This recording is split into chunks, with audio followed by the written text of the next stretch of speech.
Alors, il y a des inspirations personnelles, il y a des inspirations qui me sont venues à travers des personnes qui m'ont accompagnée donc dans mon chemin personnel de prise de conscience de moi-même et d'initiation et donc par la suite d'enseignement et d'essor, on va dire, par rapport à cette philosophie. Parce que finalement c'est assez philosophique, c'est pratique mais c'est fondamentalement philosophique.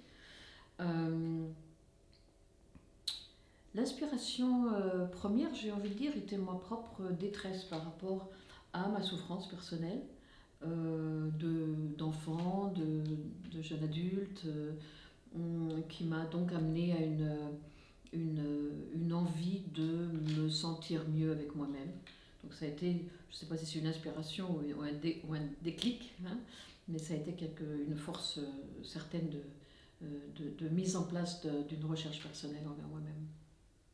Quelle est ta médecine préférée? Bon, je vais dire que la médecine préférée, c'est celle surtout que je connais mieux.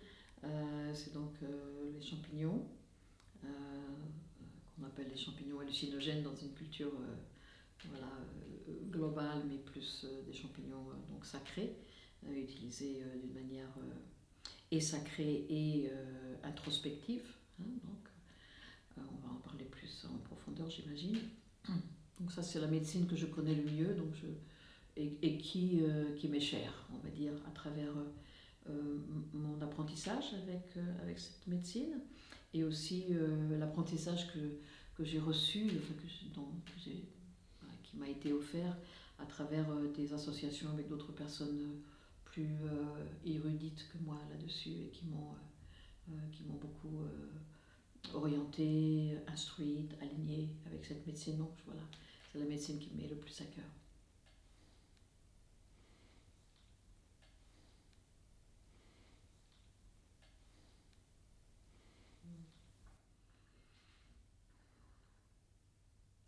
Je pense que ce qui est le plus important, c'est d'avoir un engagement personnel et respectueux vis-à-vis de soi-même, de la plante que l'on se propose d'ingérer et du contexte et de la personne qui est donc à nos côtés pour nous instruire, nous guider, etc. Donc cette forme de respect, de collaboration avec tous ces différents éléments est essentielle, d'avoir un état d'esprit ouvert, réceptif et engagé envers ce processus. Si je pense à un petit parallèle dans la médecine classique, on va devoir faire confiance au lobby pharmaceutique et à l'expertise des médecins par rapport aux médicaments qu'on ingère. Bien sûr. Et là, il y a un rapport beaucoup plus, j'imagine, profond avec le champignon. Enfin, c'est pas du coup juste. Il n'y a pas une expertise que humaine, il y a aussi une confiance qu'on doit faire à cette entité aussi. Oui. Est-ce que tu arrives à. Oui, absolument. Cette entité est quand même une entité qui a une intelligence, qui est ancienne, qui altère notre vécu, qui altère notre vécu personnel. Et donc, avoir confiance en cette entité-là est très très important dans ce qui peut se dérouler après coup, donc pendant la séance, donc pendant l'expérience. C'est important de se remettre justement à cette entité-là.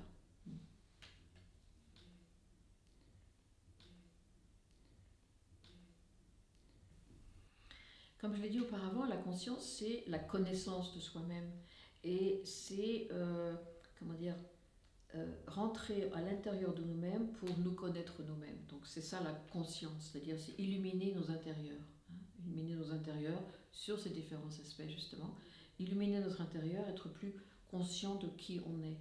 Et donc ce chemin de conscience, c'est un chemin de guérison. Plus on se connaît, plus on peut prendre soin de nous-mêmes, plus on peut s'aimer, plus on peut se soutenir, plus on peut se comprendre, s'accepter, même avec nos limites, mais on peut, plus on est conscient, plus on est sain, on va dire ça comme ça, et plus on est capable de vivre nos vies avec plus d'engagement, de responsabilité, de paix intérieure aussi, d'être moins habité par des souffrances ou des souvenirs ou des addictions, après des actions qui nous détruisent finalement. C'est quand même un grand espoir, parce que les psychédéliques ont toujours existé dans l'humanité, à différentes régions du globe, différentes pratiques, différentes entités, différents organismes, différents matériaux.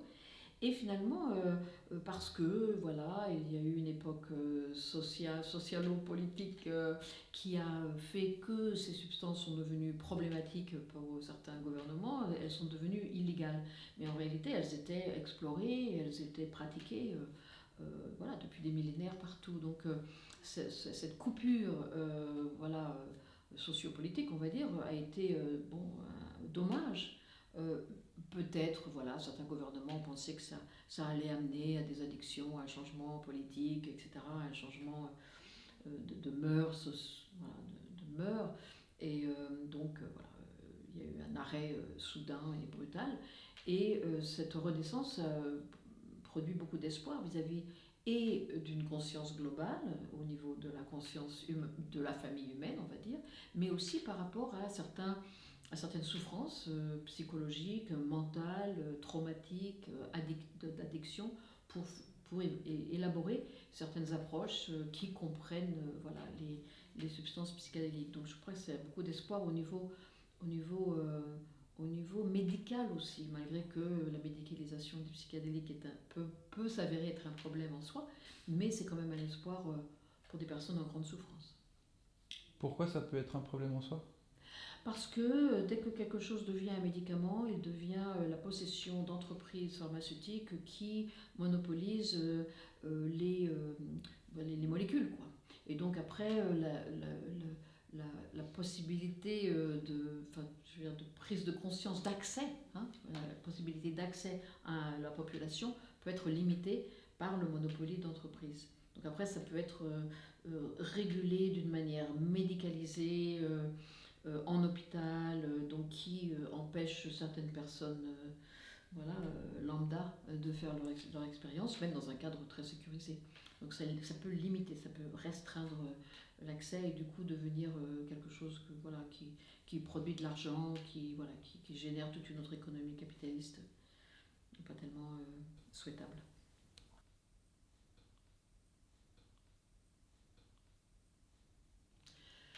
Oui, il est vrai que la grande maladie actuelle, c'est une maladie de déconnexion, on va dire, de se sentir isolé, de se sentir avec nos téléphones. Voilà, on est moins dans un vécu social en collaboration, en interchange, etc. Donc effectivement, ces substances-là nous donnent dans l'expérience une expérience, donc un ressenti d'unité, un ressenti de résonance avec d'autres personnes de nos vies, d'autres personnes que l'on ne connaît pas, d'autres organismes, comme les plantes, une falaise, la mer, etc.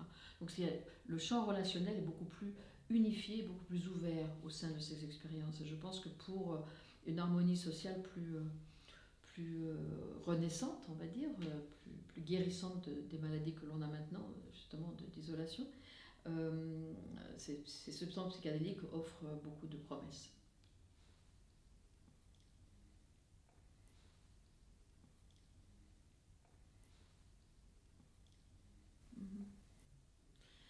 Oui, la médecine moderne traite des symptômes et traite des maladies. Et la médecine psychédélique se propose de nous faire nous souvenir de notre état organique légitime et de naissance. C'est-à-dire, c'est plutôt un rappel à qui nous sommes profondément. Et quand on soutient la santé, on est moins malade, en réalité. Donc la médecine traditionnelle traite des maladies, donc des symptômes, qui sont réels. On ne va pas limiter ça, mais la médecine psychédélique se propose d'élargir le champ de conscience, d'élargir le champ du champ relationnel, afin que ces contractions personnelles puissent se dénouer et donc amener à plus d'aise et donc moins de maladies, et moins d'addiction, et moins de dépression, et moins d'anxiété, et moins de cas traumatiques qui sont contracté à l'intérieur et pas traité.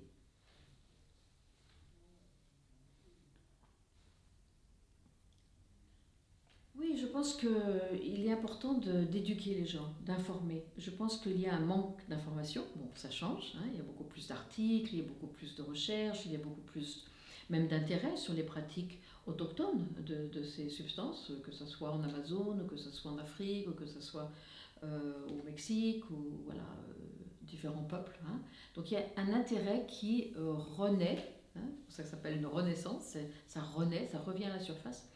Et je pense que euh, ces intérêts-là se répandent. Donc la communication, l'éducation dédramatise et déstigmatise ces médecines psychédéliques qui peuvent être tout à fait bien, comment dire, bien absorbées par les gens, enfin, bon, avec évidemment certaines comment dire, précautions, hein, et médicales et d'accompagnement évidemment, mais voilà, ce sont des médecines qui sont immémoriales, hein, et donc qui ont été absorbées par des cultures, des civilisations, d'une manière tout à fait positive. Donc on revient à la légitimisation et l'usage plus, je vais dire, plus populaire. C'est-à-dire que les personnes, la population, quoi, les citoyens sont plus informés, donc plus curieux,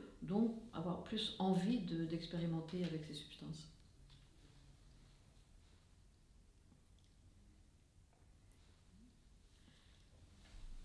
Le côté éthique est un côté très important. Chaque facilitateur doit être d'abord en contact avec lui-même ou elle-même par rapport à sa résonance avec cette substance qu'elle ou il donne, on va dire elle voilà, pour faciliter ça. Il est important que cette personne ait comment dire, des valeurs personnelles par rapport à son engagement vis-à-vis du respect et de la médecine et de soi-même, d'elle-même et de la personne qui voyage, qui est soutenue, hein, à travers cette expérience, du respect physique, du respect moral, du respect financier, du respect, du respect à plein de niveaux, de façon à ce que un espace de sécurité et de compassion, de bienveillance puisse être présent dans la pièce. Donc l'éthique est très très importante pour vraiment mener ce travail d'une manière paisible et sécurisée, et pour le praticien et pour le voyageur.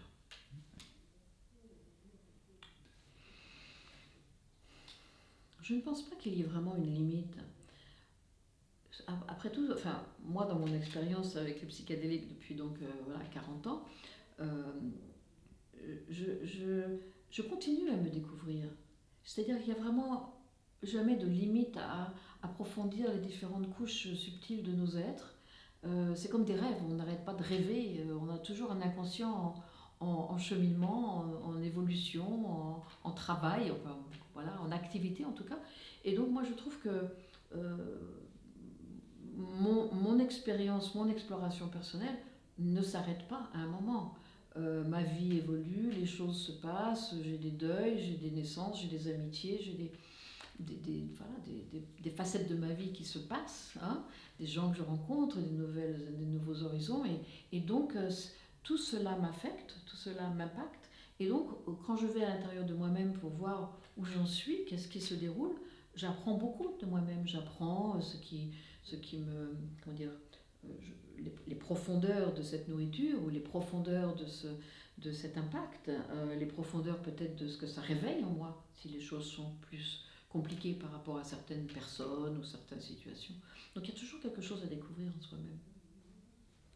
Il y a trop de chaos pour arriver quelque part. Il y a trop de chaos. De chaos pour arriver quelque part, il n'y a pas de oui, il n'y a pas de limite, oui, il y a toujours quelque chose à travailler.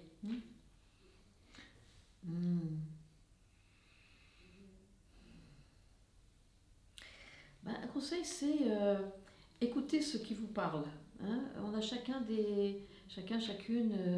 une sensibilité unique, hein, diverse, distincte, et donc il va y avoir des paroles qui vont vous émouvoir peut-être, vous rappeler des choses personnelles, vous stimuler vers un engagement envers vous-même ou envers une exploration diverses, hein, une exploration corporelle, une exploration spirituelle. Donc vous allez voir au fur et à mesure de la lecture ce qui vous semble pertinent finalement pour votre vécu et pour votre personne. Et donc voilà, c'est une résonance personnelle, il n'y a pas vraiment, je ne veux pas dicter comment les gens vont être affectés par cette lecture, mais j'espère que ça va inciter, inspirer, stimuler justement une envie de se connaître mieux.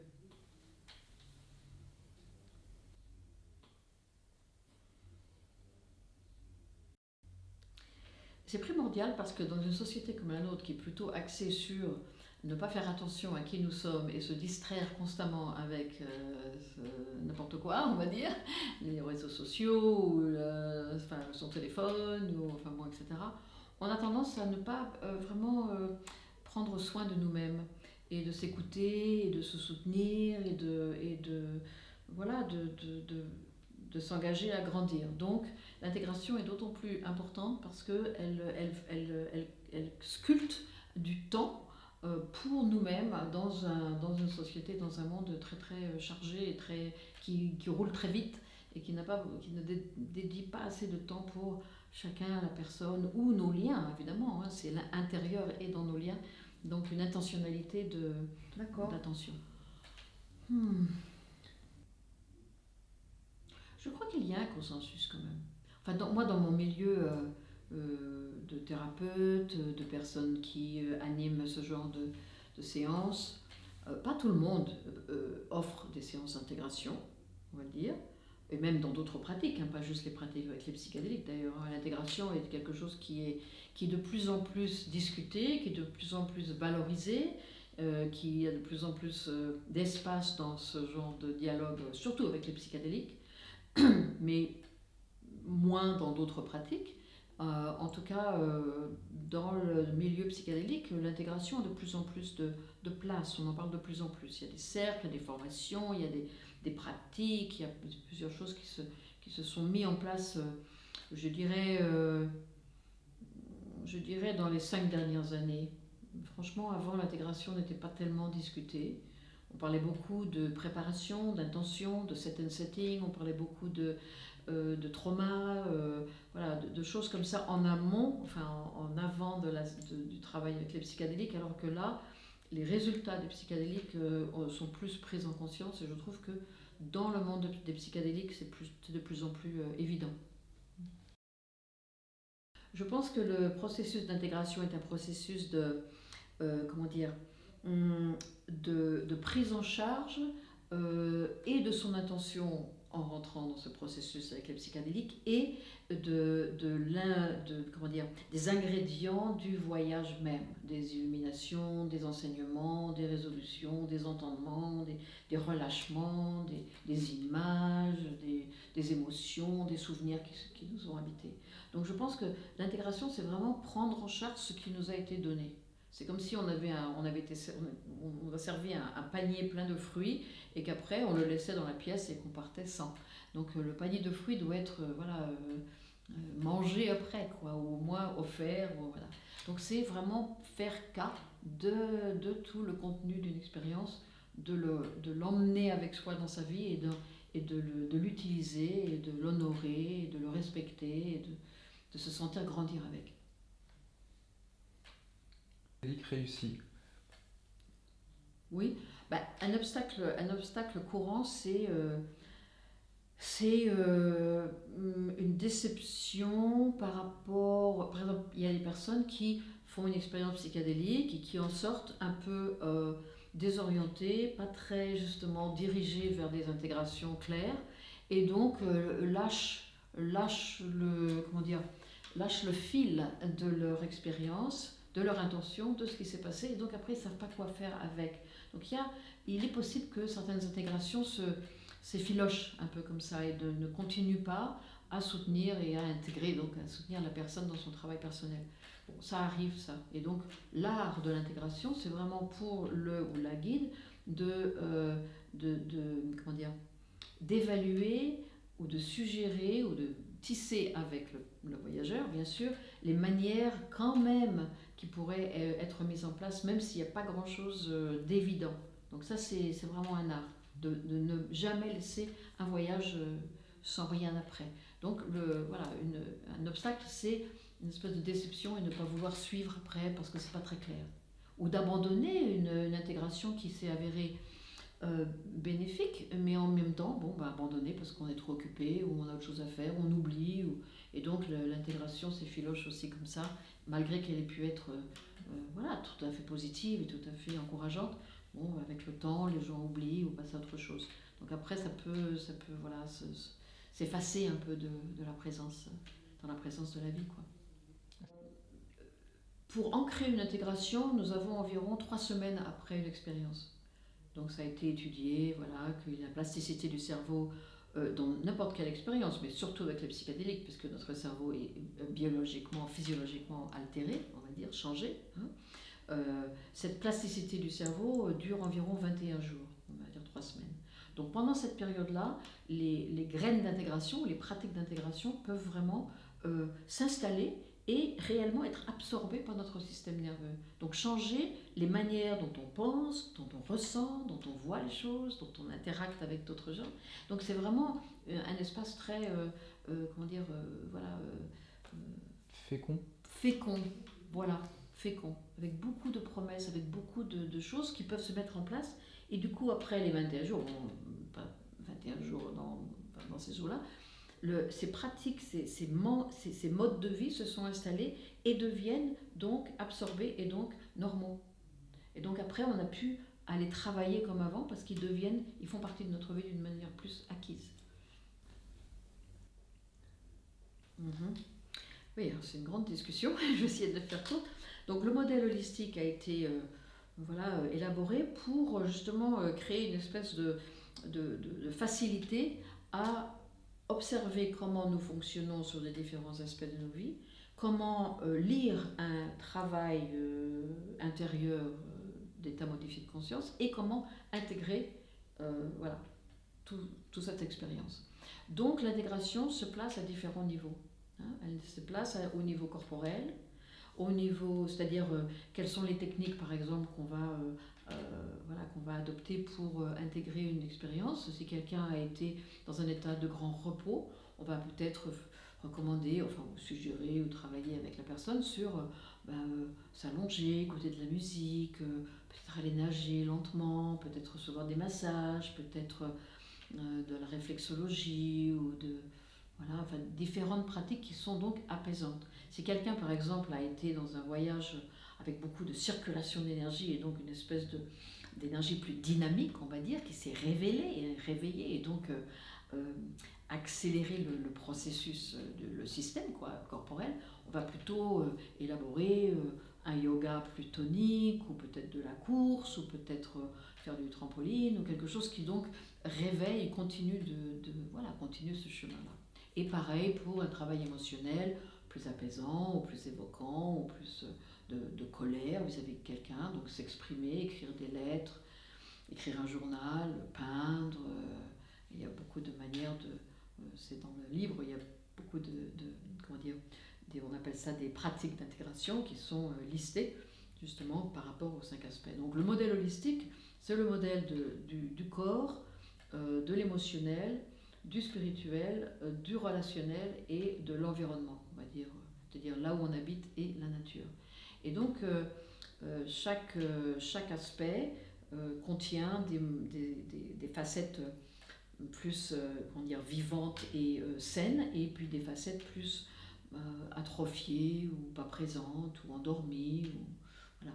Donc c'est à nous après de voir dans chaque aspect comment nous fonctionnons de façon à pouvoir équilibrer chaque aspect, c'est-à-dire trouver un moyen d'être dans une dynamique satisfaisante et saine, et puis après de faire ça dans chaque aspect et après de voir comment les aspects se discutent-ils entre eux. Parce que l'émotionnel va avec le physique, le spirituel va avec la nature, le relationnel va avec l'émotionnel. On est tous, évidemment, ce n'est pas séparé, non, c'est tout relié, mais quand on établit un équilibre par rapport à ces 5 aspects, à l'intérieur de chaque aspect et les 5 aspects, nous pouvons vraiment ressentir un bien-être, une satisfaction d'être dans nos êtres d'une manière équilibrée, quoi.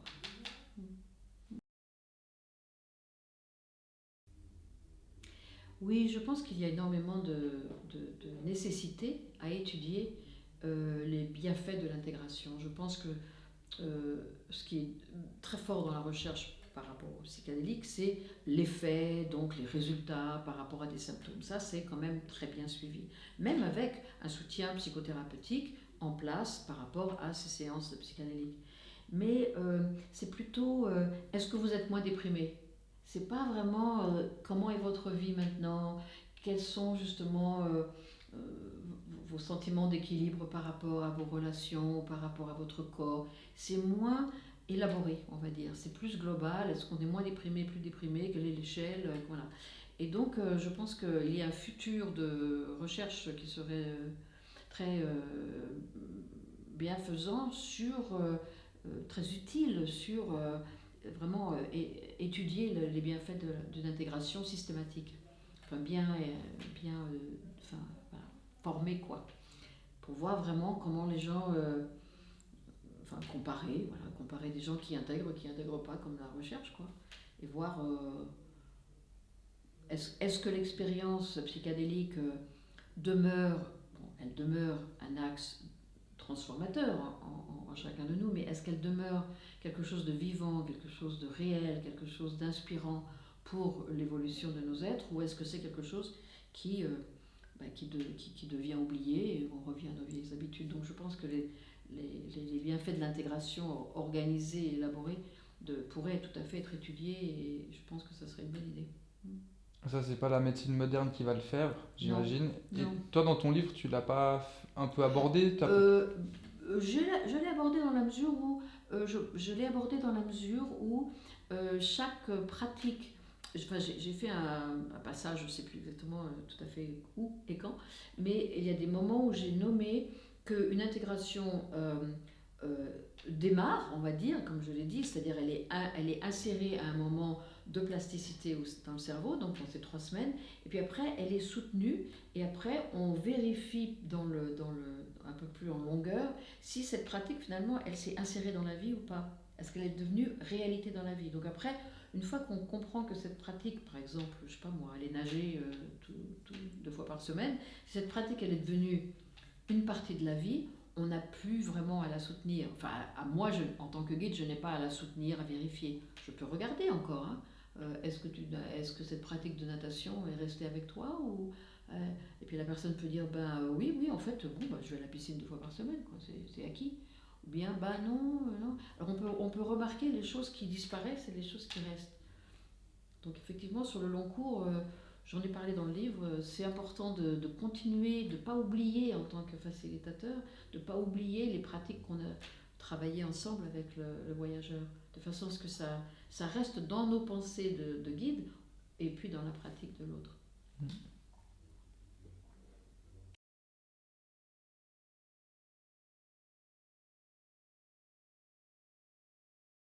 Oui, alors les pratiques, évidemment, selon la culture, j'ai envie de dire oui, parce que enfin, si on est dans une culture islamique religieuse, ou si on est dans une culture, je sais pas, amérindienne, ou si on est dans une culture occidentale plus matérialistique, on va dire, selon d'abord la religion qui est présente, on pourra ou on ne pourra pas se permettre de faire quelques pratiques d'intégration, par exemple. Il y a certaines choses qui ne vont pas simplement être possibles, hein, parce que c'est pas accepté, c'est pas traditionnel, ce n'est pas coutume d'aller marcher dans la rue tout nu.